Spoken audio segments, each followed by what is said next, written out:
ब्रजबिहारी सरकार अनिकेत कृष्ण महाराज ने बागेश्वर सरकार के जात पात को खत्म करने वाले नारे का विरोध किया है। अनिकेत कृष्ण महाराज ने कहा कि जात पात खत्म करना ठीक नहीं है। इतना ही नहीं, उन्होंने बागेश्वर सरकार को चुनौती देते हुए कहा कि वो जातिवाद मिटाना चाहते हैं तो पहले उन्हें अपने नाम के आगे पंडित लिखना बंद करना चाहिए। देखिए ये खास रिपोर्ट। बागेश्वर धाम के पीठाधीश्वर पंडित धीरेन्द्र कृष्ण शास्त्री ने पिछले दिनों हिंदू एकता यात्रा निकाली थी। इस दौरान उन्होंने एक नारा दिया था, जात पात की करो विदाई, हम सब हिंदू भाई भाई। अब इस नारे को लेकर ब्रजबिहारी सरकार अनिकेत कृष्ण महाराज ने विरोध जताया है। अनिकेत महाराज ने कहा, हिंदू एक हो इसका समर्थन है, लेकिन जाति खत्म हो यह ठीक नहीं है। सनातन धर्म में 4 वर्ण की व्यवस्था है। अगर धीरेन्द्र कृष्ण शास्त्री सच में जातिवाद मिटाना चाहते हैं तो उन्हें अपने नाम के आगे पंडित लिखना बंद कर देना चाहिए। हिंदुत्व पर विचार तो बड़ा अच्छा है उनका, और उसके तो हम बिल्कुल सहमत देते हैं ऐसी व्यवस्थाओं पर कि अच्छा कार्य कर रहे हैं। पर उसमें भी उन्होंने एक गलती की, और वो गलती ये थी, वो कह रहे थे ऐसा कुछ जात पात की करो विदाई और हिंदू हिंदू भाई भाई।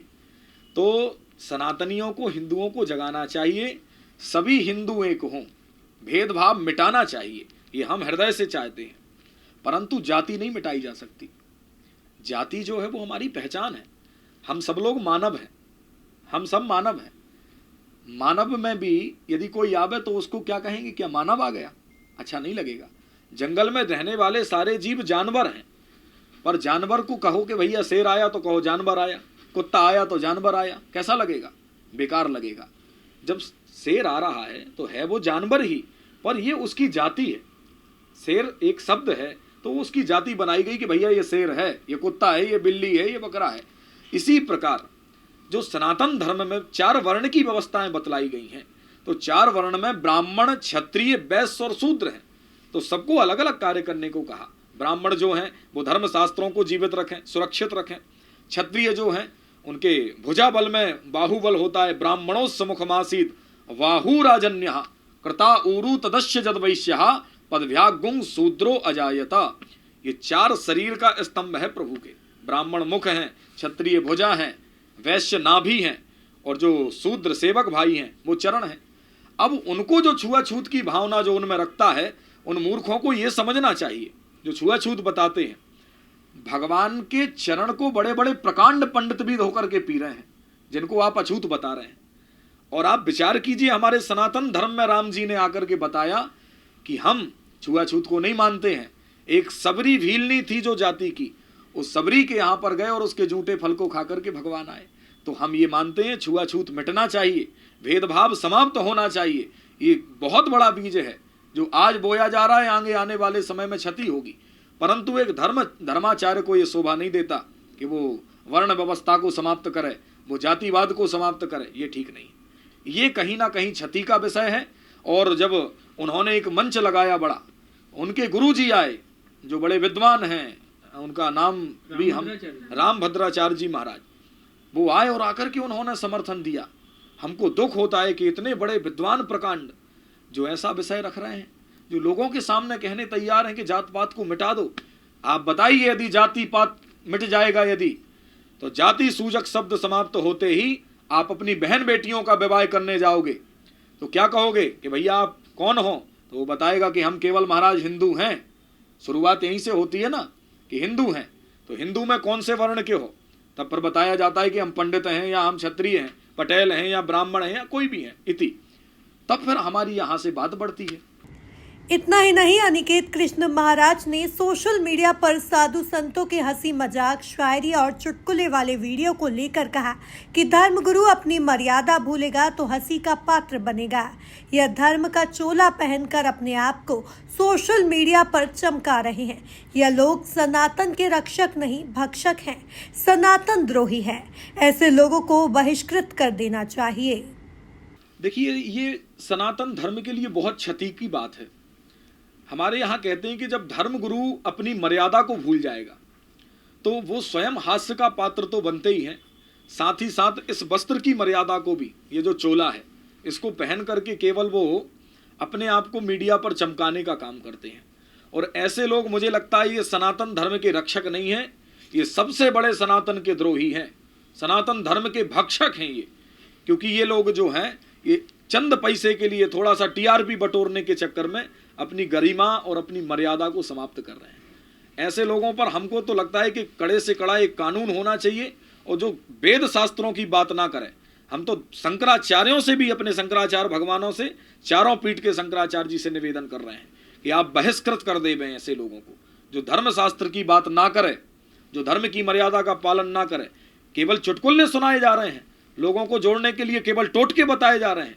ये सनातन के लिए बहुत बड़ी क्षति का विषय है, और आज नहीं आने वाले 10 वर्ष बाद ये मजाक का स्रोत बना करके रख देंगे केवल सनातन धर्म को। तो ये बड़ी क्षति है, आज इस पर लगाम लगानी चाहिए और ऐसे लोगों का बहिष्कार करना चाहिए हम लोगों को। ये जो धर्म शास्त्र की बात कर नहीं पा रहे हैं, जो गुरुमुखी जीवन नहीं जी पा रहे हैं, उन लोगों का बहिष्कार। अभी अगर देखा आपको बता दें कि अनिकेत कृष्ण महाराज गौरक्षा को लेकर लगातार अभियान चला रहे हैं। इंदौर में मीडिया से चर्चा के दौरान उन्होंने कहा कि आज के दौर में गौमाता की दुर्दशा चिंता का विषय है। गौमाता के साथ छलावा हो रहा है। उन्होंने बताया कि घर घर जाकर गौ माताओं के लिए 5 रोटी मांगने का अभियान चलाएंगे। देखिए, हमने पहले पूर्व में बहुत सारी जगहों पर जाकर के रेडियम लगाए गौ माता के गले में। अब दूसरा हमारा अभियान जो है वो घर घर जाकर के 5 रोटी मांगेंगे हम, और 5 रोटी मांग करके गौ माता को खिलाएंगे। इससे एक बड़ा अच्छा संदेश भी जाएगा। हमारे यहाँ पर सनातन धर्म में प्रारंभ की ये व्यवस्था रही है कि हमारे घर की प्रथम रोटी जो थी वो गौ माता के लिए समर्पित की जाती थी, पहली रोटी घर की। जबकि हम लोग भगवान को अपना सर्वस्व मानते हैं, पर भगवान को हम लोग पहली रोटी नहीं देते। कहते हैं त्वमेव माता च पिता त्वमेव बंधु च सखा त्वमेव, सब कुछ माना, पर भगवान को पहली रोटी नहीं देते। यहाँ तक कि गुरु जी को हम लोग कहते हैं गुरु ब्रह्मा गुरु विष्णु गुरु देवो महेश्वर, गुरु साक्षात परब्रह्म तस्मै श्री गुरुवे नमः। जिसको साक्षात परब्रह्म माना गया, उन गुरु जी को भी हमारे घर की पहली रोटी नहीं दी जाती। यहाँ तक पितरों को, प्यारे बच्चे को भी पहली रोटी नहीं देते हैं, परंतु गौ माता के लिए हमारे घर की प्रथम रोटी दी जाती है। इससे पता लगता है कि गौ माता हमारे लिए कितनी महत्वपूर्ण है।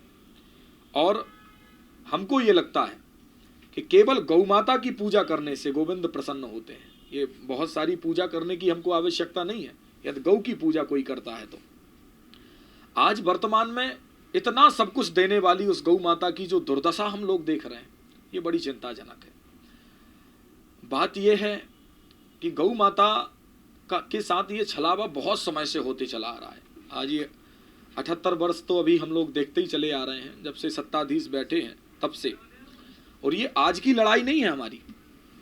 आप लोगों को स्मरण हो गए, एक मंगल पांडे नाम के सूरवीर हुए हैं हमारे यहाँ पर। एक बार मंगल पांडे को एक बारूद में गौ की चर्बी लगा करके दी गई कि इसको मुख से छीला जाए।